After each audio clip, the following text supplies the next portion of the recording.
when the hurly-burly's done, when the battle is lost and won. That will be ere the set of sun. Where the place? Upon the heath. There, to meet with Macbeth. I come, grey malkin. Paddock calls. Anon. Fair is foul, and foul is fair.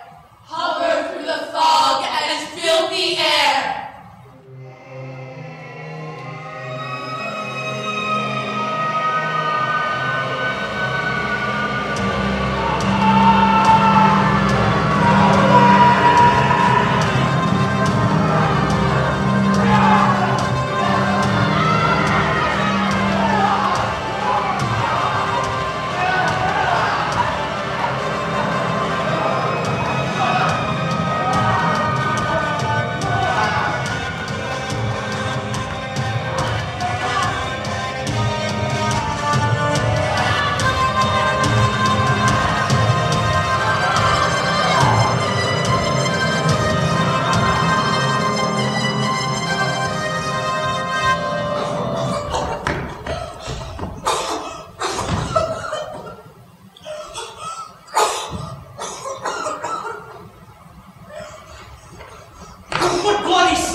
Doubtful it stood, the merciless Dewald, worthy to be a rebel, for to have the multiplying villainies of nature to swarm upon him. From the western isles of curtains and gallant masses is supplied.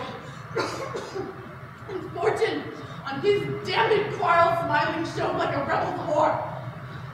Falls too weak for brave Macbeth, well she deserves that name. Disdaining fortune with her brandished steel, which smoked with bloody execution, carved out her passage till she faced the slave, which ne'er shook hands, nor bade farewell to her till she unseamed him from the nave to the chops, and fixed his head upon our battlements. Oh, valiant cousin, worthy general! Mark, King of Scotland, mark! No sooner justice had the valor armed compelled these skipping kerns to trust their heels, but the Norway lord, surveying vantage, with fresh supplies of men, began a new assault. Dismayed not this, our captains Macbeth and Banquo. I, as sparrows, eagles, or the hare they'll nigh. If I say sooth, I must report they were as cannons overcharged with double cracks, so they redoubled strokes upon the foe. I'm faint. My gashes cry for help. So well thy words become thee as thy wounds. They smack of honor both. Go, get her surgeons. Who comes here? Ah, worthy Thane of Glamis. What a haste through her eyes! So should she look at seems to speak things strange. God save the king. Whence camest thou, worthy Thane? Come to fight with great king, where the Norwegian banners flout the sky and fan our people cold. Norway himself with great and terrible numbers, assisted by that most disloyal traitor, the Thane of Cawdor, began a dismal conflict, till that Bellona's daughter, lapped in proof, confronted him with self-comparisons. Point against point rebellious, arm against arm, curbing his lavish spirit, and, to conclude, the victory fell on us. Great happiness! That now the Norway's king craves composition, nor would we date him burial in his men till he dispersed at St. Thomas each $10,000 to our general use. No more that Thane of Cawdor shall deceive our bosom interest. Go, pronounce his present death, and with his former title, greet Macbeth. I'll see it done. What he hath lost, noble Macbeth hath won.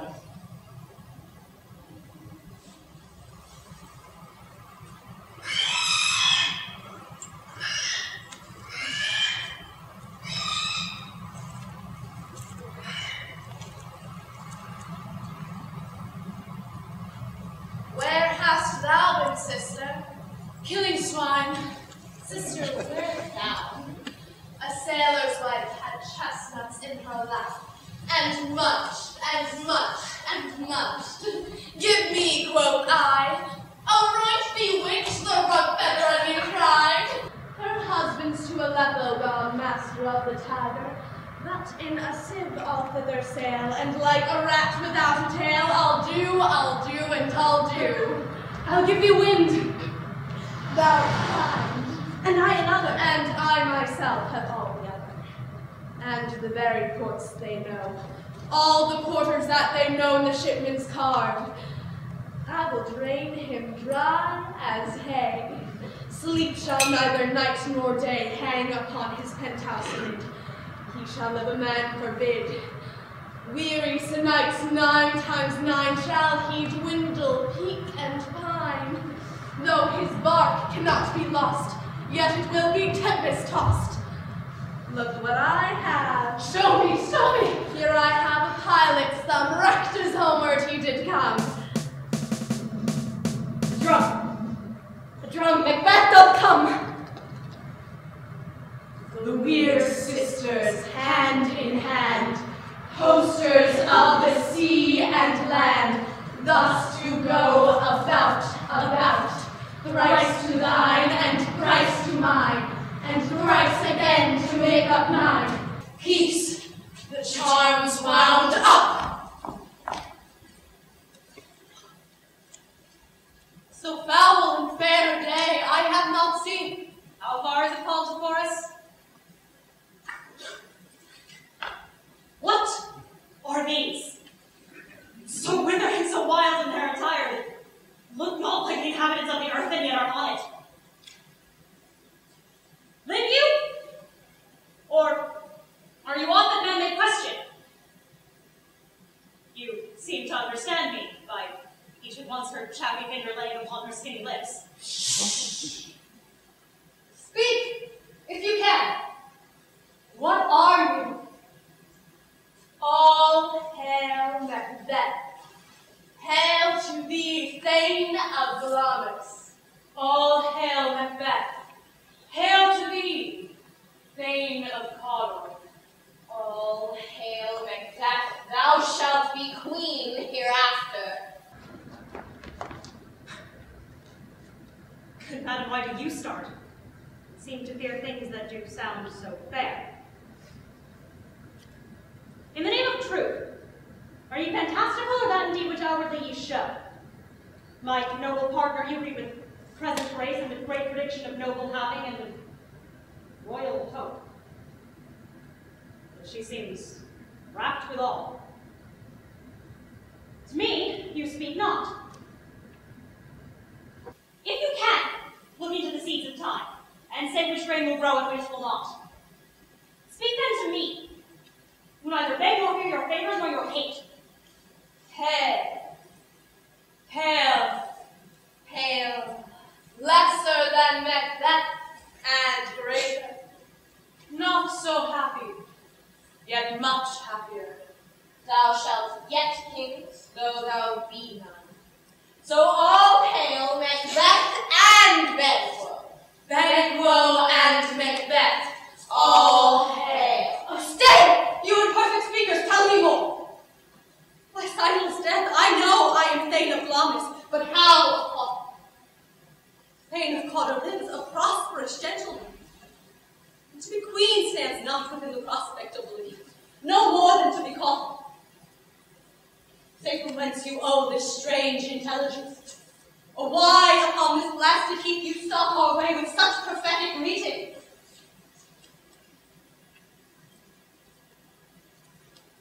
Speak, I charge you!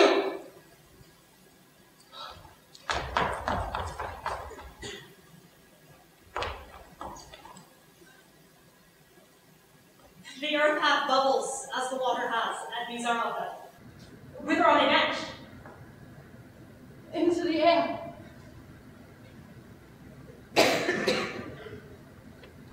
And what seemed corporal melted as breath unto the wind. Would they have stayed? Are such things here as we do speak about? Or have we eaten the insane root that takes the reason prisoner?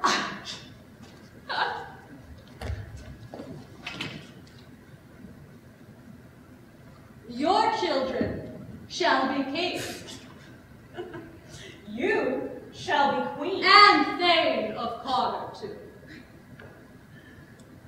Went it not so? The self-same tune and words.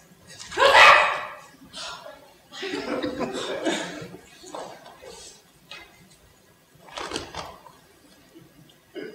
king hath happily received the news of thy success, and when he reads thy personal venture in the rebels' fight, his wonders and his praises do contend which should be thine or his. Silent with that, and viewing o'er the rest of the self-same day, he finds thee in the stout Norwegian ranks, nothing afeard of what thyself didst make. Strange images of death. As thick as hail came post with post, and everyone did bear thy praises in his kingdom's great defense, and poured them down before him. We are sent to give thee from our royal master thanks, only to herald thee to his sight, not aid. And for an earnest of a greater honor, he bade thee from him call thee Thane of Glamis, in which edition hails, most worthy Thane, for it is thine. What can the devil be true? The Thane of Glamis lives. Why do you dress me in borrowed robes? He who was the Thane lives yet, but under heavy judgment bears that life which he deserves to lose. Whether he was combined with those of Norway, or did line the rebel with hidden help and vantage, or that with both he labored in his country's wreck, I know not. But treason's capital, confessed and proved, have overthrown him.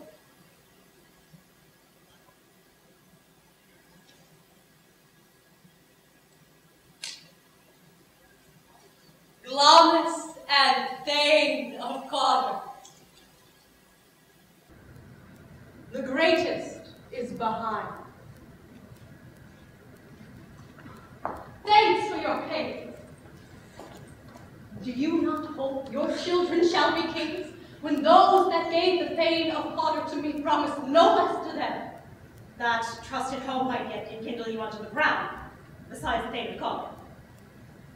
Yet, 'tis strange, and oftentimes to win us to our harm, the instruments of darkness tell us truths, and win us with honest trifles, to betray us in deepest consequence. Cousins, a word, I pray you? I thank you, friends.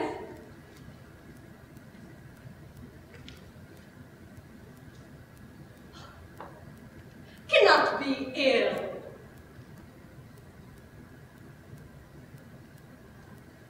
Cannot be good. If ill, why hath it given me earnest of success, commencing in a truth? I am Thane of Glamis. If good, why do I yield to that suggestion, whose horrid image doth unfix my hair, and make my seated heart knock at my ribs against the use of nature? Present fears are less than horrible imaginings. My thought, whose murder yet is but fantastical, shakes so my single state of man that function is smothered in surmise. Nothing is but what is not. Look how our partner's wrapped. If chance will have me queen, my chance may crown me without my stir. New honors come upon her, like our strange garments, cleave not to their mold, but with the aid of use. From what command?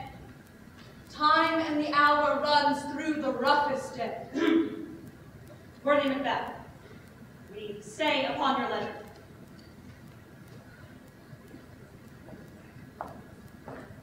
Give me your favor.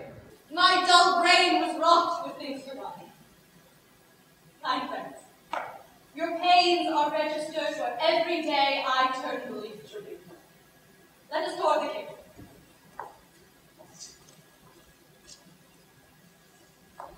Think upon what hath chanced, and at more time, the interim having waited, let us speak our free hearts each to other. Very gladly. Till then, enough. Come, friends!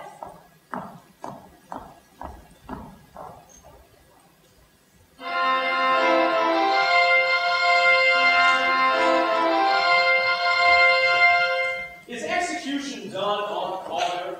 Are not those in commission yet returned? My liege, they are are not yet come back, but I have spoken with one that saw he died. You should report that very frankly and confessed his treasons. Lord your Highness pardoned and set forth a deep repentance. Nothing in his life became him like the leaving of it. He died as one that had been studied in his death, to throw away the dearest thing he owned, as for a careless trifle. There's no art to find the mind's construction in the face. He was a gentleman on whom I built an absolute trust. Oh, worthiest cousin, the sins of my ingratitude even now was heavy on me. Thou art so far before that swiftest wing of recompense is slow to overtake me. Would thou hadst less deserved, that the proportion both of thanks and payments might have been mine. Only I have left to say, more is thy due than more than all can pay. The service and the loyalty I owe in doing it pays itself. Your Highness's part is to receive our duties, and our duties are to your throne and state. Children and servants who do but what they should, by doing everything safe toward your love and honor. Welcome hither. I have begun to plant thee, and will labor to make thee full of growing. Noble Banquo, that hast no less deserved, nor must it be known no less to have done so, let me enfold thee and hold thee to my heart. There, if I grow, the harvest be your own. My plenteous joys, wanton in fullness, seek to hide themselves in drops of sorrow.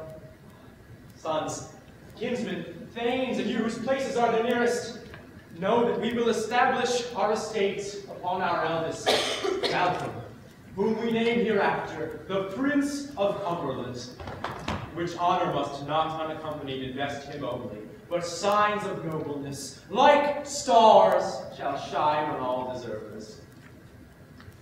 From hence to Inverness, and bind us further to you. I'll be myself the harbinger, and make joyful the hearing of my wife with your approach. So humbly take my leave. My worthy father.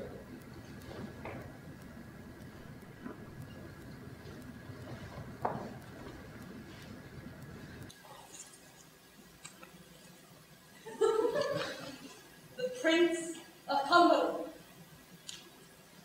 This is a step on which I must fall down. Or else or leap, for in my way it lies. Stars, hide your fire.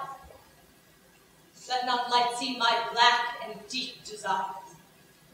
The eye winketh the hand, yet let that be, which the eye fears when it is done to see. True, worthy Banquo, she is full so valiant, and in her commendations I am fed, which is a banquet to me. Let's after her, whose care has gone before to bid us welcome. She is a peerless kinsman.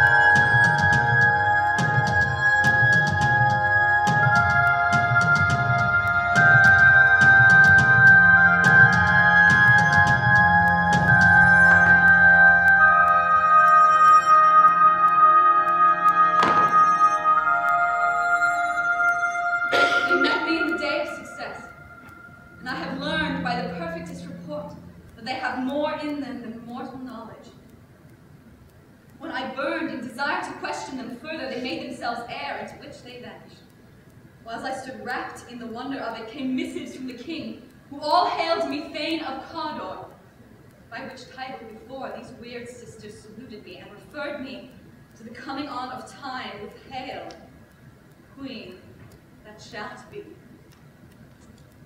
This have I thought good to deliver thee, my dearest partner of greatness, that thou mightst not lose the dues of rejoicing by being ignorant of what greatness is promised thee. Lay it to thy heart, and farewell. Glamis thou art, and Cawdor, and shalt be what thou art promised. Yet do I fear thy nature, It is too full of the milk of human kindness to catch the nearest way. Thou wouldst be great, art not without ambition, and yet without illness should attend it. What thou wouldst hide me, that wouldst thou hold me. Wouldst not play false, and yet wouldst wrongly win. Thou'st had great Glamis, that which cries, thus thou must do if thou have it, and that which rather thou dost fear to do than wishest should be undone. Hie thee hither, that I may pour my spirits in thine ear, and chastise with the valor of my tongue all that impedes thee from the golden realm, which fate and metaphysical aid doth seem to have thee crowned withal. What is your tidings? The king comes here tonight. Thou art mad to say it. Is not thy mistress wicked who wert so but informed for preparation? So please you, it is true, our Thane is coming. One of my fellows had disputed her, who, almost dead for breath, had scarcely more than would make it her message. Go, give her tending. She brings great news.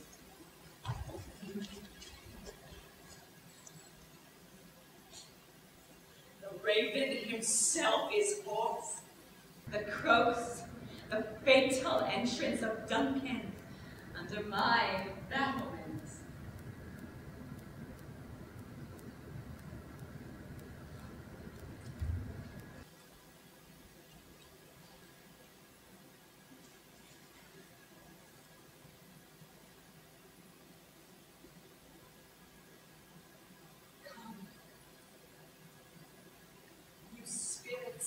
That tend on mortal thoughts.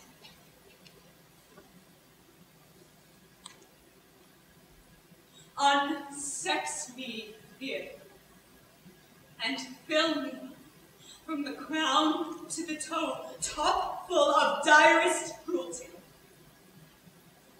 Make thick my blood, stop up the access and passage to remorse, that no compunctious visitings of nature shake my fell purpose, nor make peace between the effect and it. Come to my woman's breasts, and take my milk for gall, you murdering ministers, wherever in your sightless substances you wait on nature's mischief.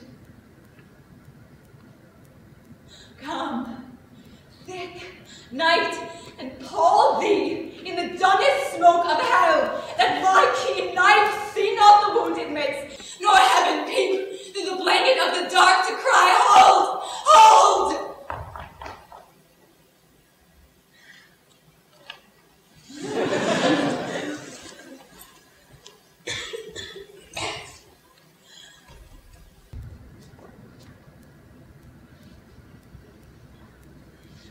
Great Glamis, worthy Cawdor, greater than both by all hail hereafter. Your letters have transported me beyond this ignorant present, and I feel now the future in the instant. My dear love, Duncan comes here tonight, and one goes hence tomorrow. As he purposes. Never shall sun that morrow see. Your face, my Thane, is as a book where men may read strange matters. To beguile the time, look like the time. Bear welcome in your eye, your hand, your tongue.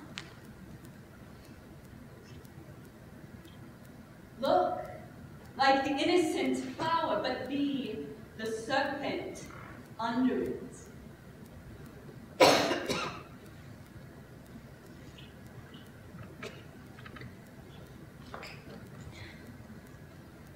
He that's coming must be provided for, and you will put this night's great business into my dispatch, which shall to all our nights and days to come give solely sovereign sway and mastery.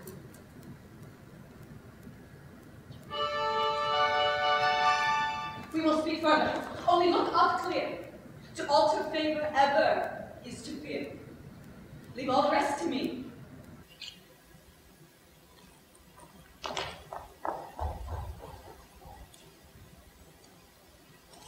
This castle hath a pleasant seat. The air nimbly and sweetly recommends itself unto our gentle senses. See, our honored hostess. The love which follows us sometimes is our trouble, which still we thank is love. Herein I shall teach you how you shall bid. God build us for your pains and thank us for your troubles. All our service, in every point, twice done, and then done double. But poor and single business, to contend with those honors deep and broad, wherewith your majesty loads our house. For those of old and the late dignities heaped up to them, we rest at your hands. Where's the Thane of Glamis? We coursed her at the heels and had purpose to be her purveyor, but she rides well, and her great love, sharp as her spur, hath held her to her home before us. Fair and noble hostess, we are your guests tonight. Your servants ever have theirs themselves, and what is theirs in common. To make their account at your highness' pleasure, still to return your own. Give me your hand. Conduct me to my host. We love her highly, and shall continue our graces towards her. By your leave, hostess.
The assassination trammel up the consequence and catch with his surcease success.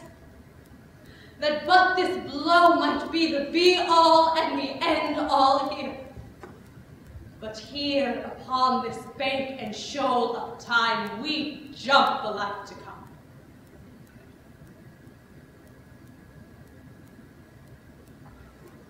But in these cases, we still have judgment here. That we but teach bloody instructions, which, being taught, return to plague the inventor. This even-handed justice commends the ingredients of our poison chalice to our own lips.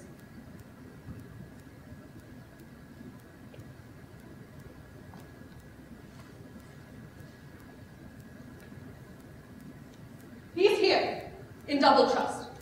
First, as I am his kinsman and his subject, strong both against the deed. Then, as his host, who should against his murderer shut the door, not bear the knife myself. Besides, this Duncan hath borne his faculties so meek, hath been so clear in his great office, that his virtues will plead like angels trumpet-tongued against the deep damnation of his taking off. And me, like a naked newborn babe striding the blast, or heaven's cherubim horsed upon the sightless couriers of the air, shall blow the horrid deed in every eye, and tears shall drown the wind. I have no spur to prick the signs of my intent, but only vaulting ambition, which o'erleaps itself and falls on the other. And now he has almost self. Why have you left the chamber? Hath he asked for me? Know you not he has?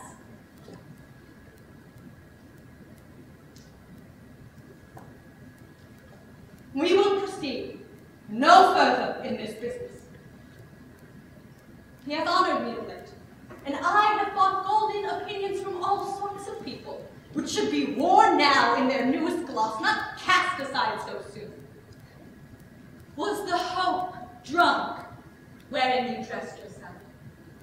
Had it slept since? And wakes it now to look so green and pale at what it did so freely? From this time, such I account thy love. Art thou fear to be the same in thine own act and valor as thou art in desire?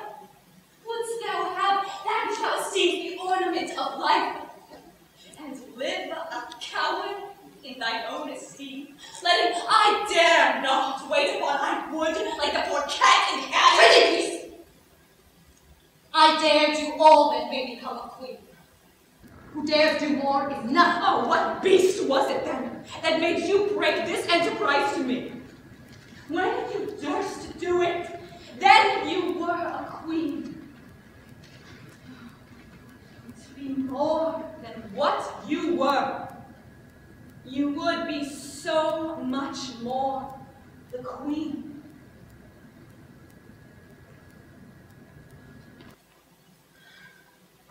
Nor time nor place did then adhere, and yet you would make both. They have made themselves, and that their fitness now doth unmake you.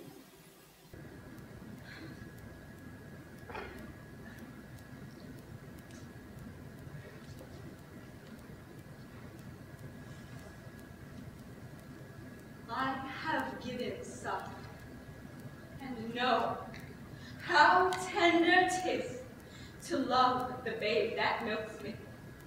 I would, while it was smiling in my face, have plucked my nipple from his boneless gums and dashed the brains out had I so sworn as you have done to this.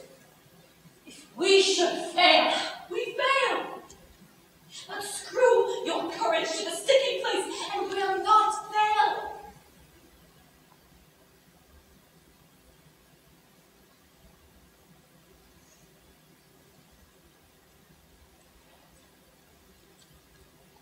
When Duncan is asleep, whereto the rather shall his day's hard journey soundly invite?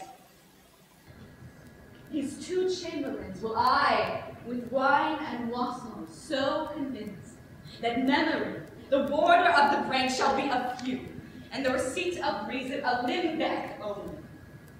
When in swinish sleep they lie as in a death.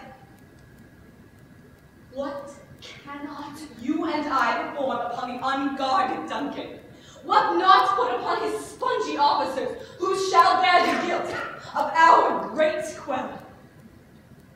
Will it not be received when we have marked with blood those sleepy two, and used their very daggers that they have done? Who dare receive it other, when we shall make our griefs and clamor roar upon his death?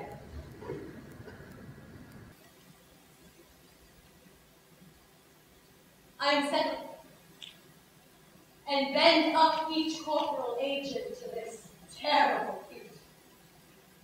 Away, and mark the time with fairest shows. False face must hide what the false heart doth know.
Heavy summons lies like lead upon me, and yet I would not sleep.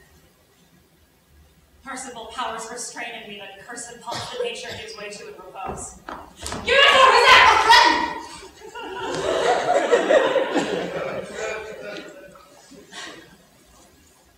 What man not yet at rest? The king's in bed. He hath been in unusual pleasure and sent forth great largesse to your offices. This diamond he greets your wife withal, by the name of most kind hostess, shut up in measureless content.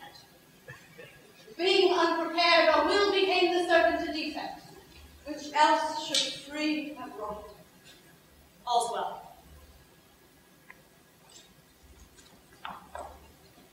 I dreamt, last night, of the three Beard sisters. To you they have shown some truth. I think not of them. Yet, when we can entreat an hour to serve, we would spend it in some words upon that business, if you would grant the time. At your kindest leisure.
I have thee not, and yet I see thee still. Art thou not fatal vision, principle to feeling as to sight? Art thou the dagger of the mind, the false creation proceeding from the heat of oppressed brain? I see thee yet! In form as palpable as this which now I draw. Thou marshallest me the way that I was going. In such an instrument I must to use. Mine eyes are made the fools of the other senses, or else with all the rest. Ah! I see thee yet! And all my blade and Dutch's gouts of blood, which was not so before. There's no such thing! It is the bloody business which informs thus to mine eye.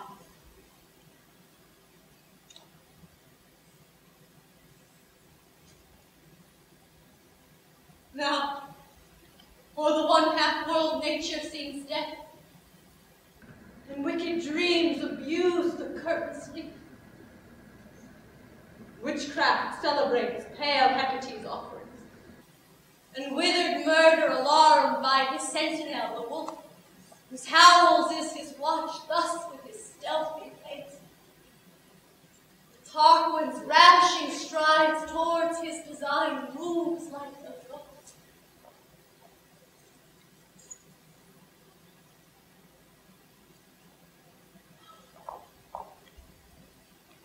Thou sure and firm setter, hear not my steps. Which way they walk? For fear thy very stones prate of my whereabout, and take the present horror from the time which now suits with me.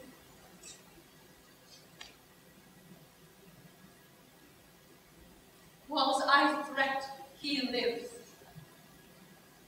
Words to the heat of deed, too cold breath gives. I go and it is done. The bell invites me. Hear it not, Duncan, for it is a knell that summons thee to heaven or to hell.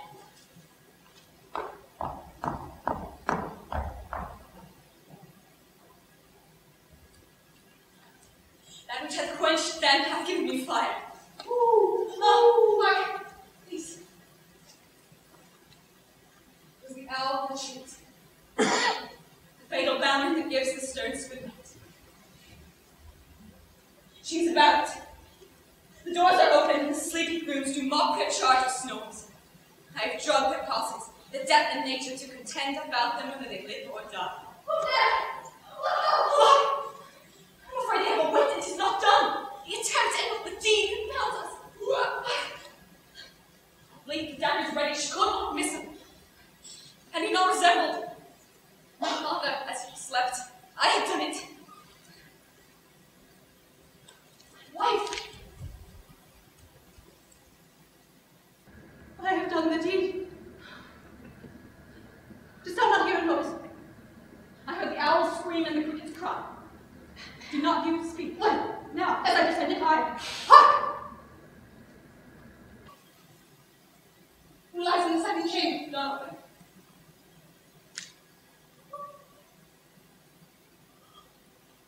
This is a sorry sight. Foolish thought to say a sorry sight. There's one did laugh and sleep, and one cried murder. And they did wake each other. I stood and heard them. But they did say their prayers and address them again to sleep. There are two lodged together. One cried, God bless us, and amen the other. As they had seen me with these hands in hands. Listening to fear, I could not say amen when they did say, God bless us. Consider it not so deeply. But wherefore could not I pronounce amen? I had most need of blessing and amen stuck in my throat. These deeds must not be thought of after these ways. So it will make us mad. Methought I heard a voice cry, sleep no more. Macbeth does murder sleep.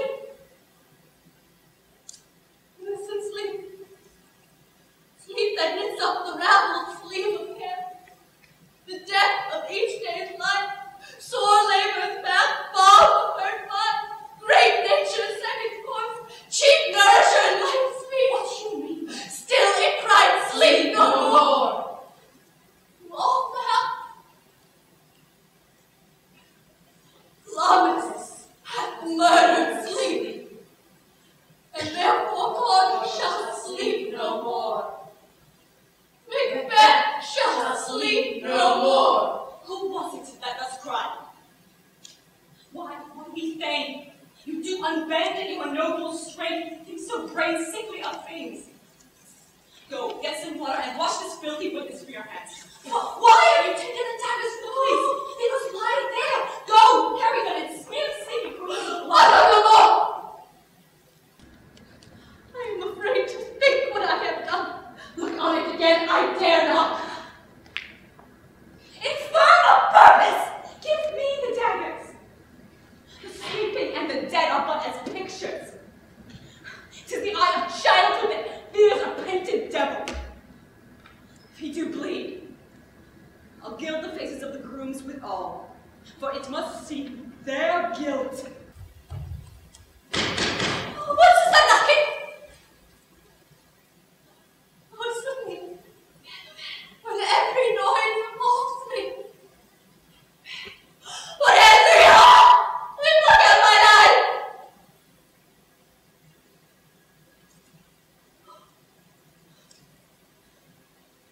All great Neptune's ocean washed this blood clean from my hand. My hands are of your color. But I shame to wear a heart so white. I hear knocking in the south entry. Retire to our chamber. A little water clears us of this deed. How easy is it then? Your constancy hath left you unattended. Hark, more knocking! Go get on your nightgown lest occasion call us and show us to be watchers. Be not lost so poorly in your thoughts!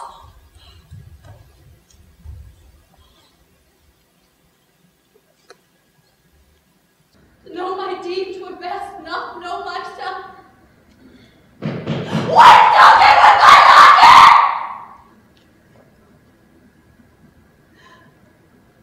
I would thou couldst sleep no more.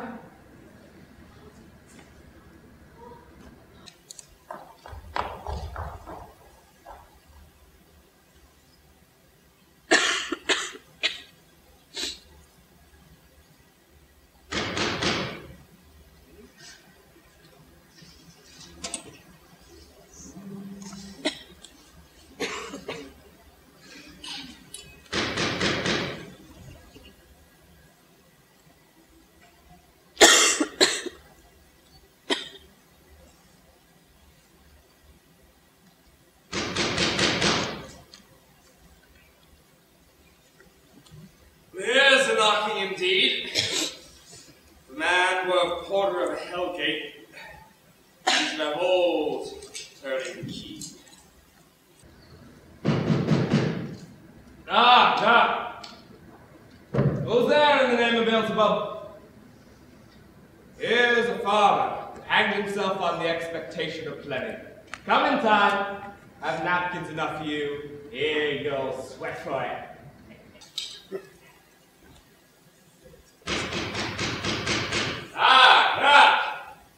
Who's there in the other devil's name?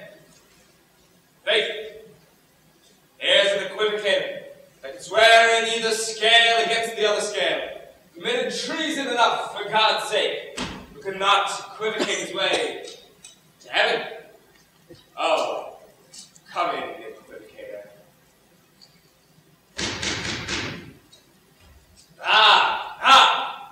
What are you? Faith. Here's an English tailor come hence, for stealing out of a French hose. Oh, come in, tailor. Here you may roast your goose.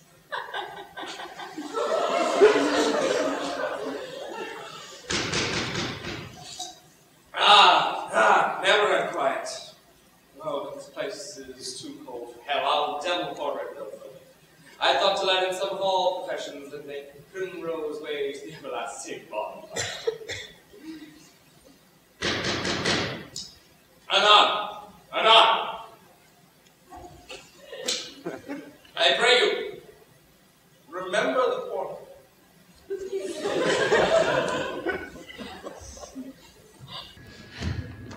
Was it so late, friend, ere you went to bed, that you do lie so late? Faith, ma'am, we were carousing till the second top. And drink, ma'am. The great provoker of 3 things. What 3 things does drink especially provoke? Mary, ma'am, nose painting, sleep, and urine. Lecturing, ma'am, it provokes and it unprovokes. It provokes the desire, but it takes away the performance. Thus, much drink may be said to be an equivocator with lecturing. It makes him and it mars him, sets him on and takes him off, persuades him and disheartens him, makes him stand to and not stand to. In conclusion,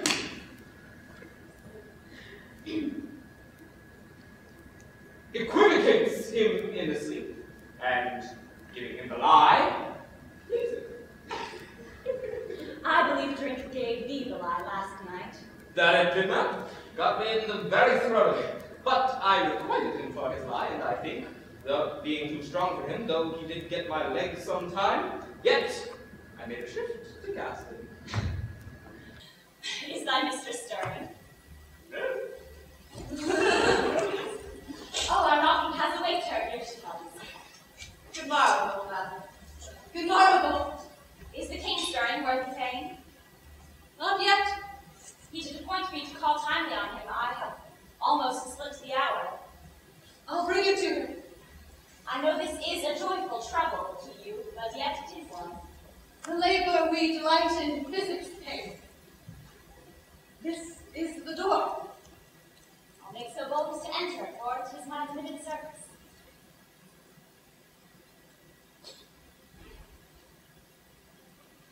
Grows the king hence today? He does.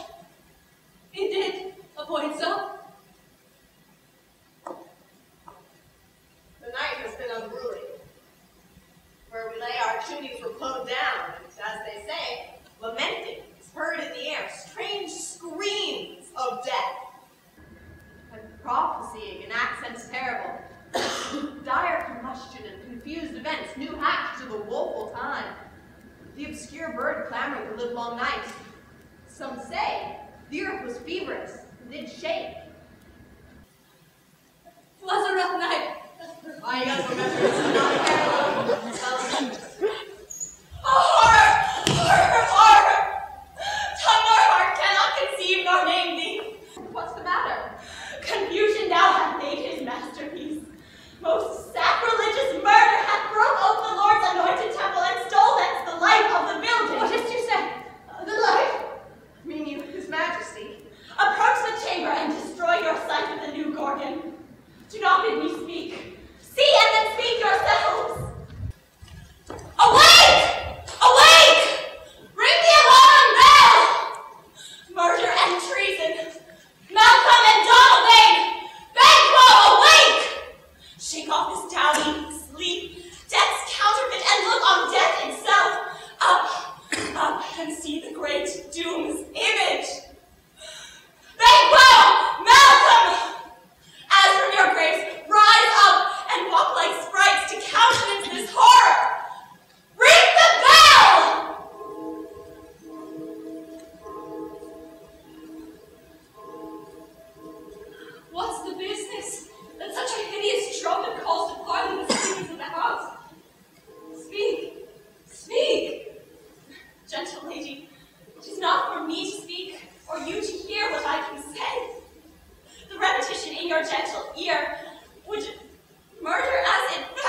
do not know.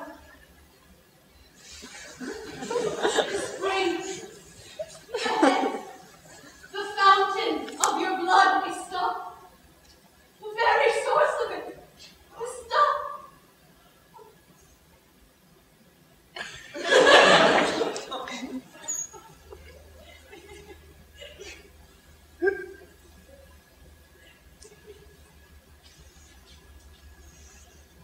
Her royal father's murder.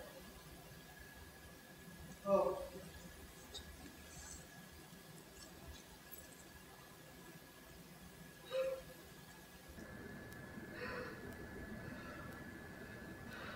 By whom? Those of his chamber, as it seemed, had done it. Their hands and faces were all badged with blood.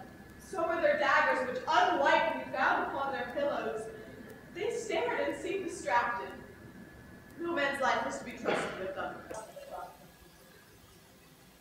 Oh, yet I do repent my fury that I did kill them. Wherefore did you so?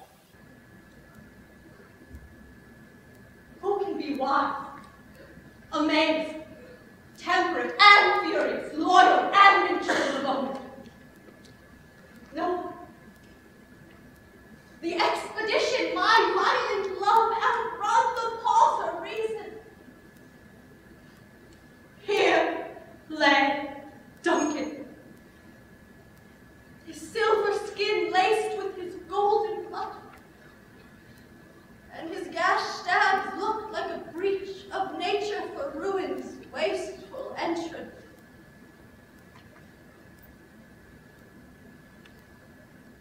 They are the murderers, steeped in the colors of their trade, their daggers unmannerly breached with gore. Who can refrain? That had a heart to love, and in that heart courage to make love known. Help me, Hans! Oh! What's the lady? Why do we hold our tongues and thus may play this argument for hours? What should we spoke here, where our fate-hated and alcohol may rush and seize us? Let us away. Our tears are not yet brewed. Nor our strong sorrow upon the foot of motion. Let us meet. Question this most bloody piece of work to know it further. Fears and scruples shake us. In the great hand of God I stand, and thence against the undivulged pretense I fight a treasonous malice. As do I. So all. Let's briefly put on our readiness and meet in the hall together. Well content, well content.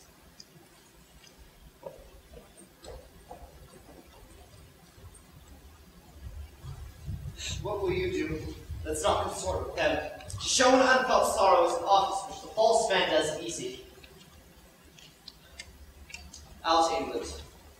To Ireland, I. Our separated fortune shall keep us both the safer. Where we are, there's daggers in men's smiles. The near in blood, the nearer blood. This murderous shaft that shot hath not yet lighted, and our safest way is to avoid the aim. Therefore to horse, and let us not be dainty of leave-taking, but shift away. There's warrant in that theft which steals itself. When there's no mercy left.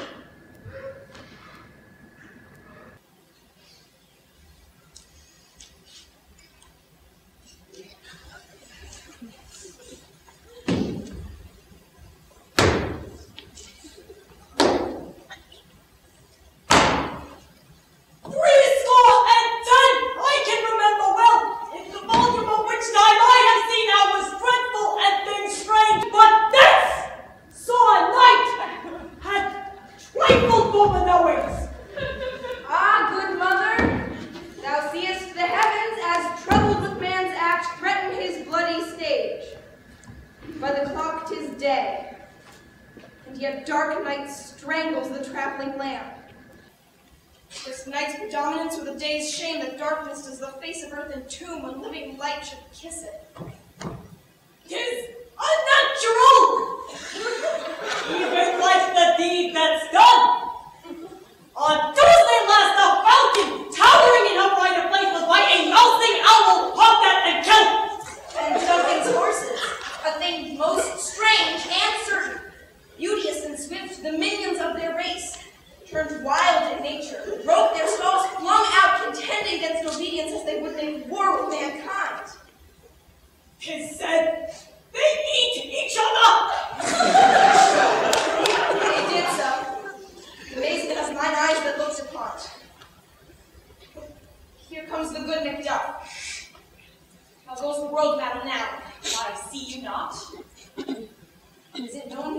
more than bloody deed? Those that Macbeth hath slain. Alas the day!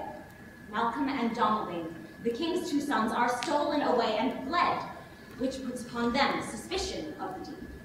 Against nature still, the riftless ambition that will raven up thine own life's means, then 'tis most like the sovereignty will fall upon Macbeth.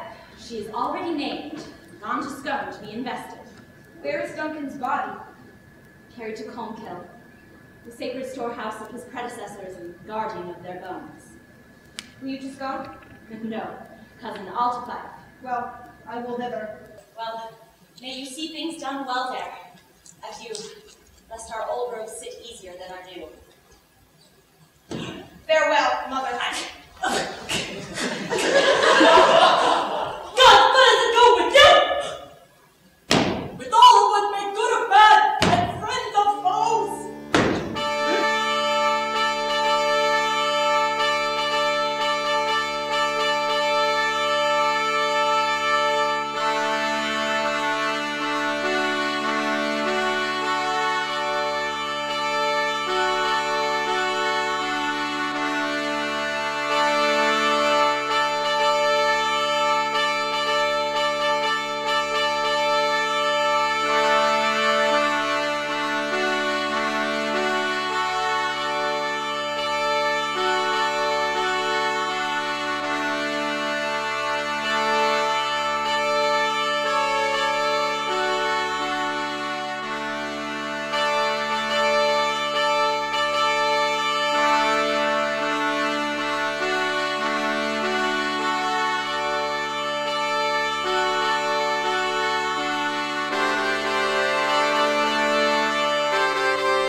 Thou hast it now.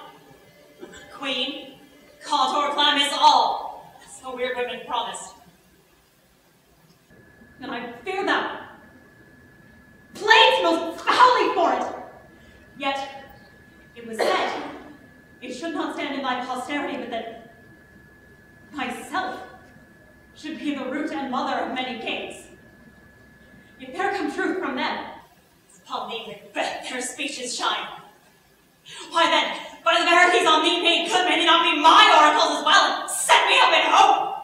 But hush, no more. Here's our chief guest.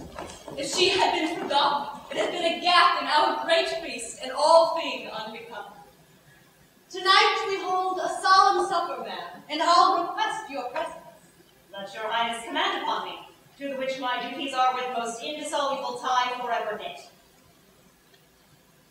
Ride you this afternoon. Aye, my lord. We should have else required your good advice, which hath been both grave and prosperous in this day's council. But we'll take tomorrow. Is far you ride? As far, my lady, as will fill the time fix this in summer. Go not my horse the better, I must become borrowed the night. Oh, Dark hour. fail not our feet.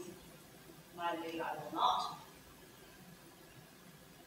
We hear our bloody cousins are bestowed in England and in Ireland, not confessing their cruel parricide, filling their hearers with strange invention. But of that tomorrow, when therewithal we shall have cause of state craving us joy. Hie the horse, adieu till you return at night. Goes Flowers with you. Aye, my good lady. Our time does call upon us. We wish your horses sure and swift of foot, and so I do commend you to their ranks. Farewell.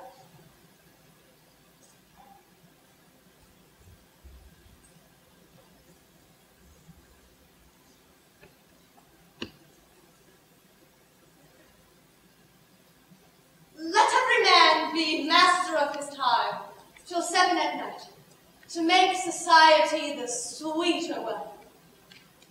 Ourselves will keep till supper time alone. Well then, God be with you.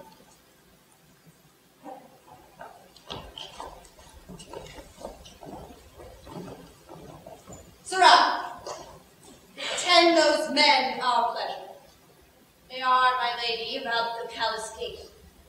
Bring them before us.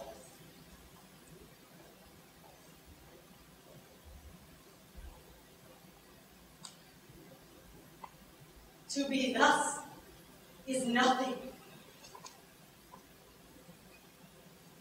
but to be safely thus. Our fears in Banquo stick deep, and in her royalty of nature reigns that which would be feared. 'Tis much she bears, and to that dauntless temper of her mind she hath a wisdom that doth guide her valor to act in safety. There's none but she whose being I do fear, and under her my genius is rebuked. As it is said, Mark Antony's was by season. She chid the sisters when first they put the name of Queen upon me, and bid them speak to her. Then prophet-like, they hailed her mother to a line of kings. Upon my head they placed a fruitless crown, and put a barren scepter in my right thence to be wrenched with an unlineal hand. No child might succeed.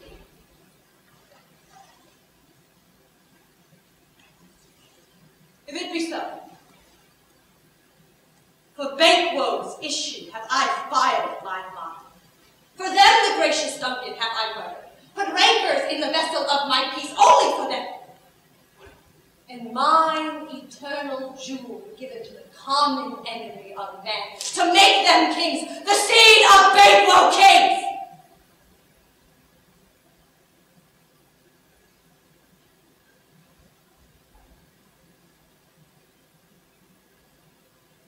Rather than so,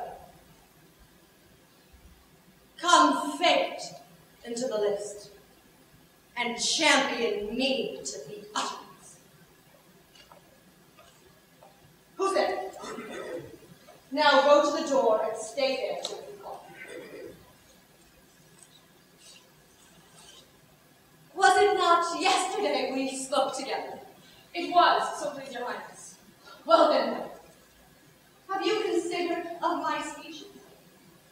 Know you that it was she in the times past that held you so under fortune, which you thought had been our innocent self?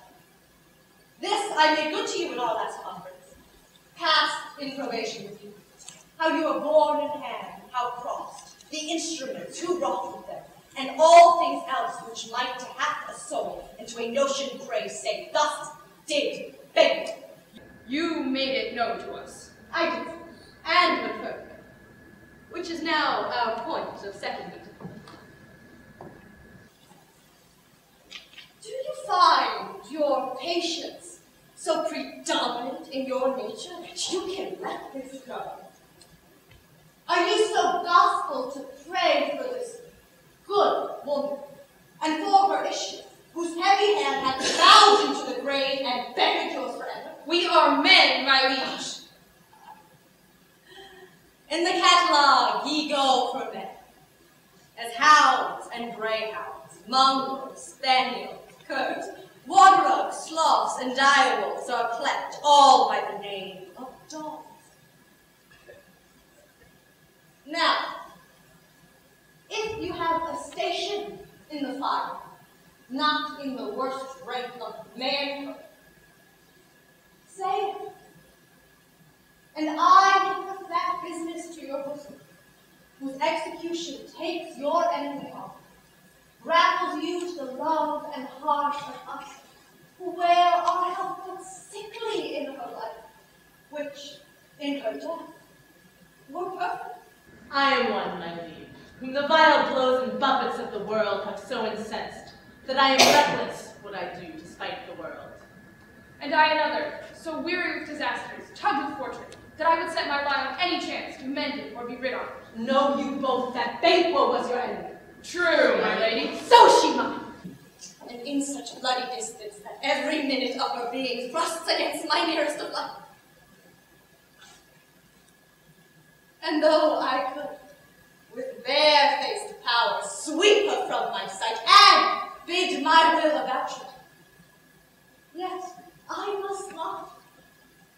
For certain friends that are both hers and mine, whose loves I may not drop, but wail her fall who I myself struck down. And thence it is that I to your assistance do make love, masking the business from the common eye for sundry weight use. We shall, my lady, perform as you command us. Though our lives, your spirits shall rule. Within this hour at most, I will advise you where to plant yourself. Acquaint you with the perfect spy of time the moment, but it must be done tonight. Something from the palace. Always thought that I require a clearness, and with her to leave no rubs nor botches in the way. Flams, her child that keeps her company, whose absence is no less material to me than is her mother's, must embrace the fate of that dark hour. Resolve yourselves upon it. I'll come to you at once. We are resolved, my lady. I'll call upon you straight. Abide with me.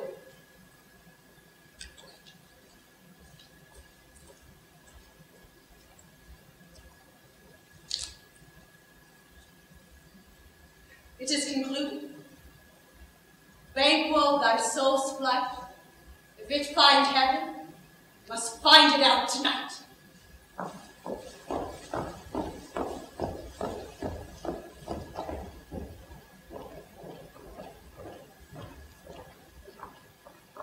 Is Banquo gone from court? I, madam, but returns again tonight. Say to the queen I would attend her leisure for a few words. Madam, I will.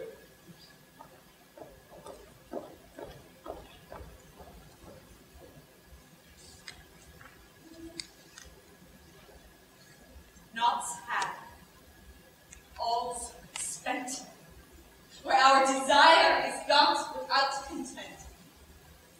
It is better to be that which we destroy than by destruction dwell in doubtful joy. How now, my lady? Why do you keep alone? Of sorry fancies your companions making, using those thoughts which should indeed have died with those they think on. Things without all remedy should be without regard. What's done is done. We have Scotch this thing, not Shakespeare. Ere we eat our meals in fear, or sleep in the affliction of these terrible dreams that shake us nightly. Better be with the dead, whom we to gain our peace have sent to peace. Than on the torture of the mind to lie in restless ecstasy. Duncan is in his grave. After life's fitful fever, he sleeps well. Treason has done his worst. Nor steel, nor poison, malice domestic, foreign levy, nothing can touch him further. Come on. Gentle, my lady, sleep o'er your rugged looks. Be bright and jovial among your guests tonight. So shall I love, and so I pray be you. Let your remembrance apply to the banquet. Present her eminence both with eye and tongue, and safe the while that we must lave our honors in these flattery strings, and make our faces visitors to our hearts, disguising what they are. You must leave this full of scorpions is my mind, dear one.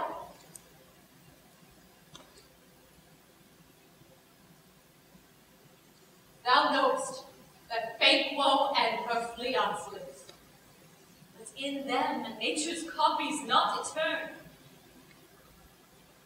Aye, there's comfort yet. They are assailed. Then be thou John, ere that hath flown with cloistered blood, ere to black Hecate summons the shard-born beetle with his drowsy hums, hath wrung my yawning fear. There shall be done a deed of dreadful. What's to be done? Be innocent of the knowledge, dearest child, till thou applaud the deed.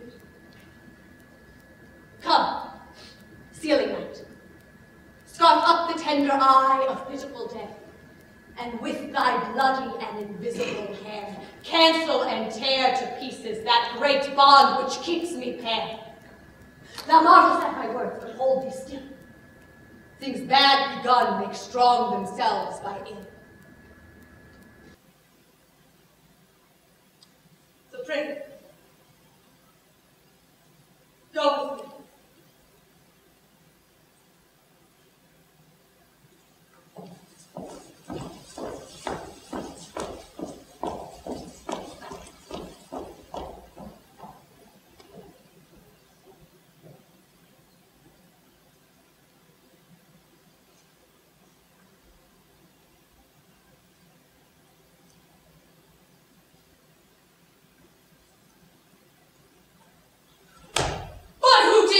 Join with us? Macbeth. She needs not our mistrust, since she delivers our offices and what we have to do to the direction just. Then stand with us. The west yet glimmers with some streaks of day, now spurs the belated traveler apace to gain the timely inn, and near approaches the subject of our watch. Okay, hear voices. There's a light there, huh? And 'tis she. The rest that are within the note of expectation are already in the court. Her horses go about. Almost a mile now. She does usual. So all will do from hence to the palace gate make their walk. Shh! Light! Light! 'Tis she! Stand to it.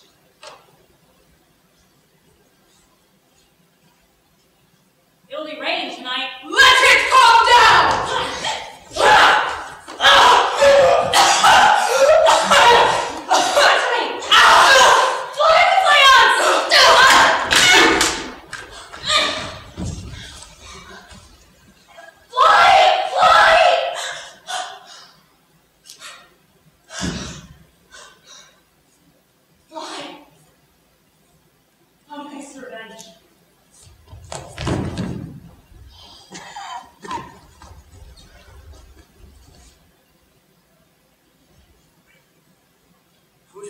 Stretch out the light.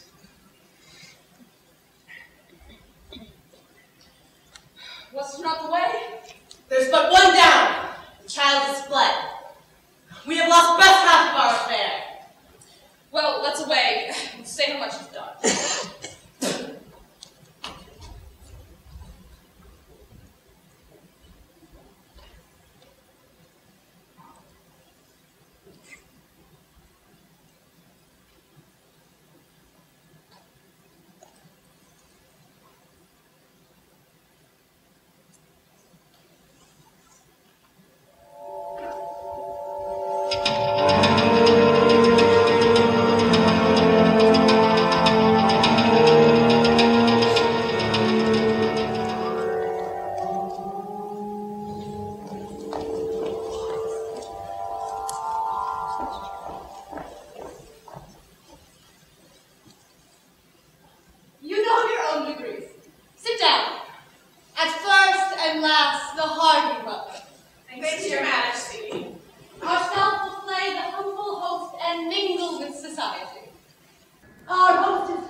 but in best time you will require her welcome.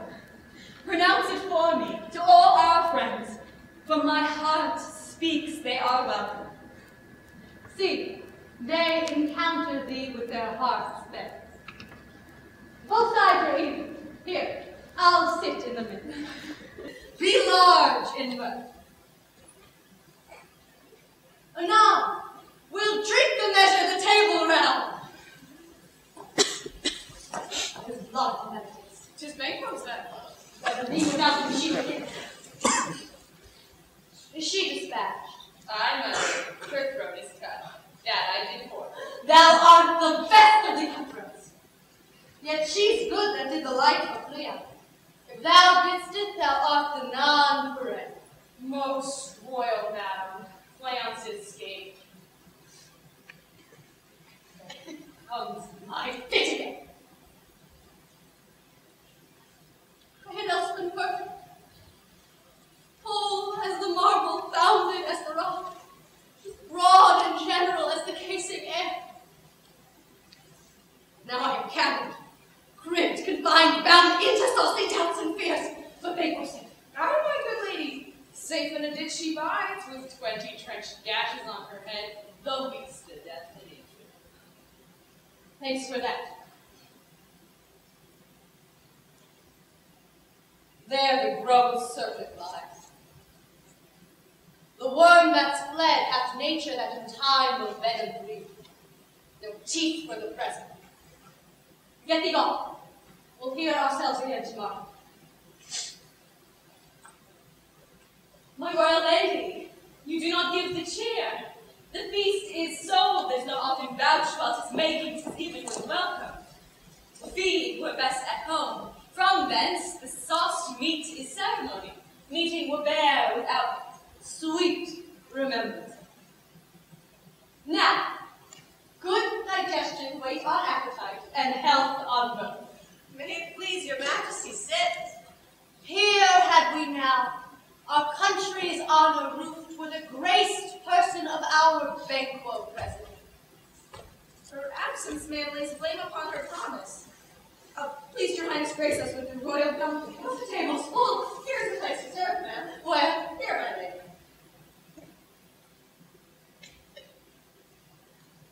What is it that moves your highness? Which one of you have done this? What? Thou canst not say I did it!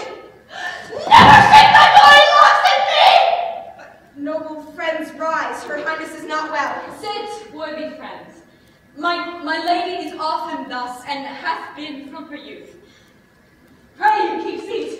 The fit is momentary, and upon a thought she will be well.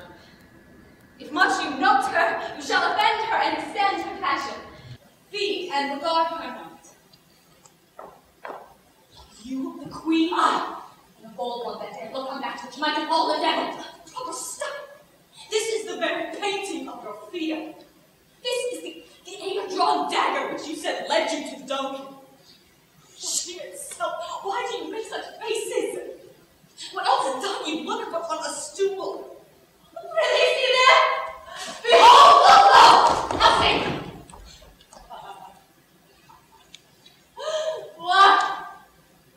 What care I? If thou canst not speak to! Charnel houses and our graves must and those we bury back. Our monument shall be the moth of faith. What? Quite unmannered in folly.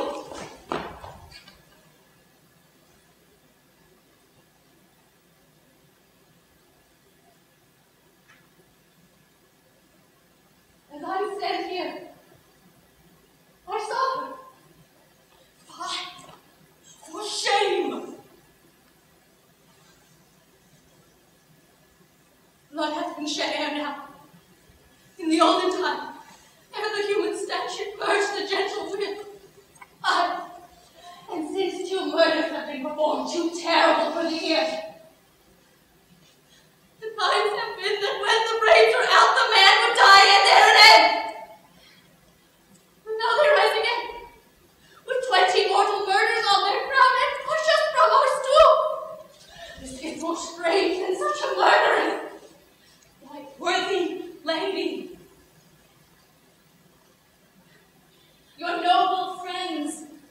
like you.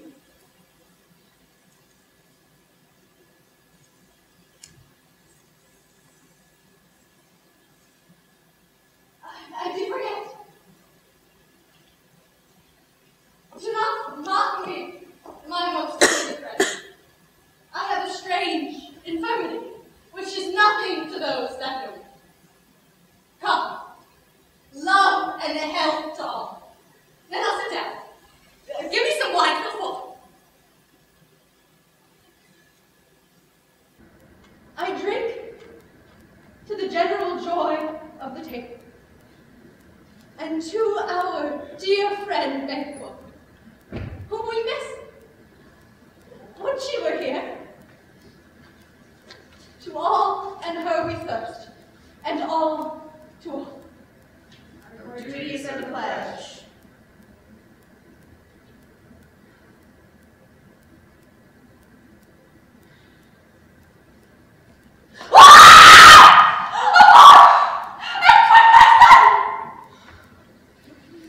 Let the earth hide thee.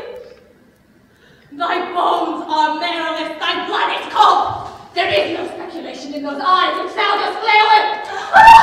Think of this, good peers, as but a thing of custom, 'tis no other, although it spoils the pleasure of the time. But woman dare, I dare. My firm nerve shall never tremble. Or be alive again, and dare me to the desert with thy sword.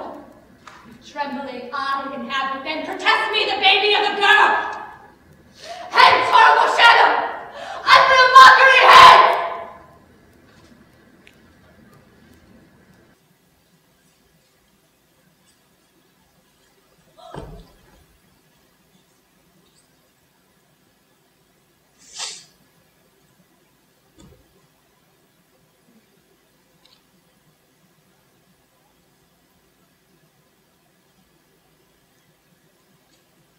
My soul, being gone, I am no woman again.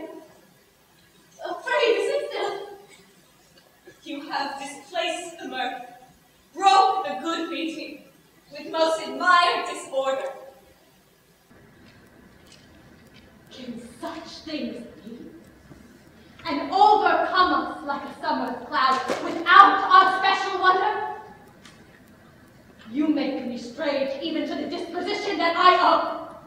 For now I think you can behold such sights and keep the natural ruby of your cheeks while mine are blanched with fear. What sights, my lady? Pray you speak nonsense. She grows worse and worse. Question enrages her. Send not upon the order of your going, but go at once. And better health and capacity. A kind good night to all.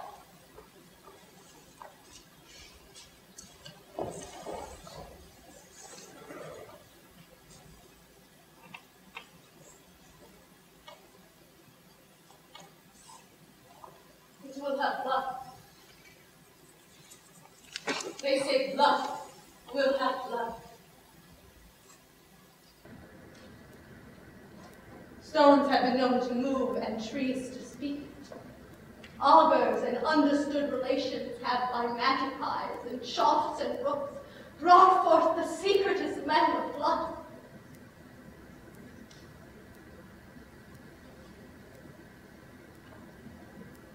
What is the night?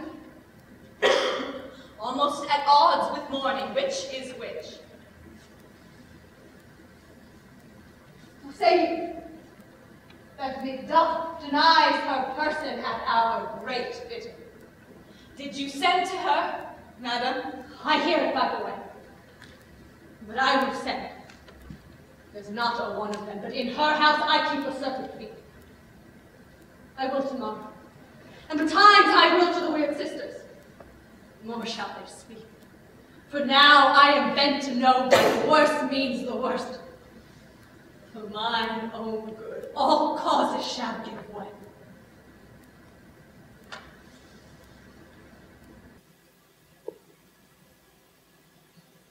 I am blood stepped in so far that should I wait no more, returning were as tedious as go on.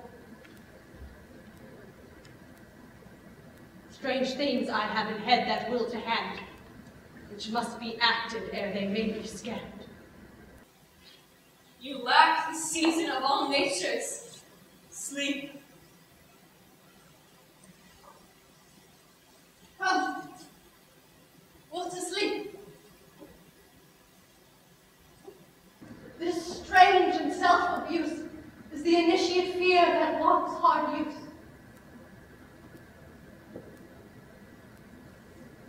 We are yet but young indeed.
Get you gone.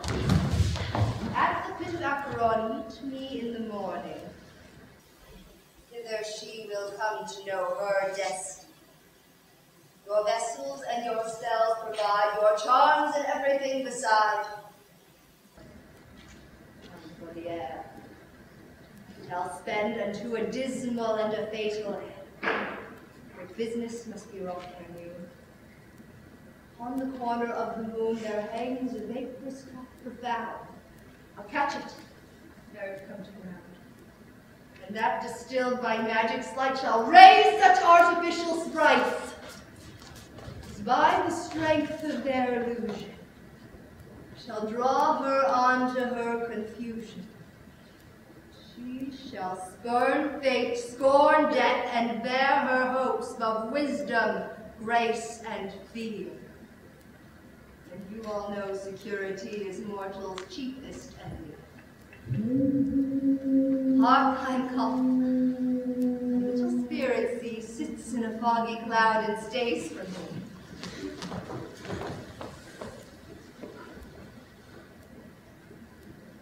Come, let's away. She'll soon be back again.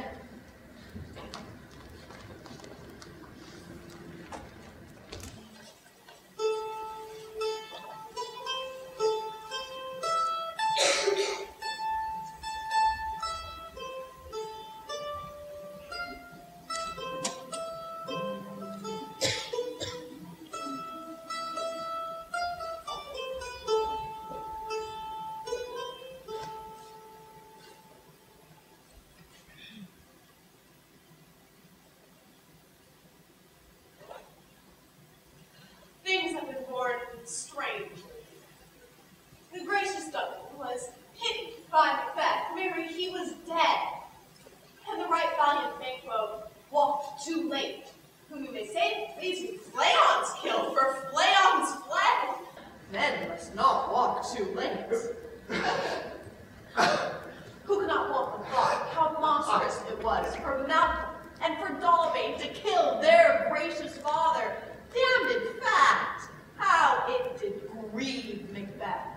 Did she not straight in pious rage the two delinquents tear that were the slaves of drink and the thralls of sleep? Was not that nobly done?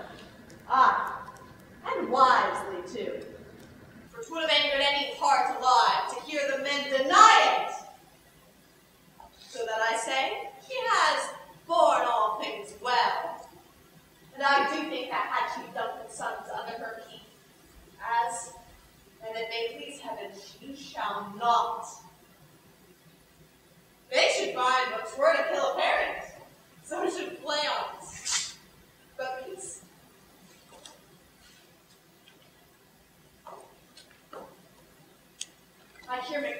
a disgrace. Sir, can you tell where she bestows herself?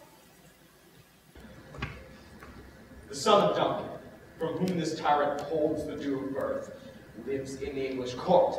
Thither Macduff is gone, to pray the holy king, upon her aid, to raise Northumberland and warlike seaward. This report has so exasperated the queen that she prepares for some attempt at war. Said she Macduff? She did. With an absolute, "Sir, not I," the cloudy messenger turns me her back. And that well might advise her to a caution, to hold what distance her wisdom can provide. Some holy angel fly to the court of England and unfold her message ere she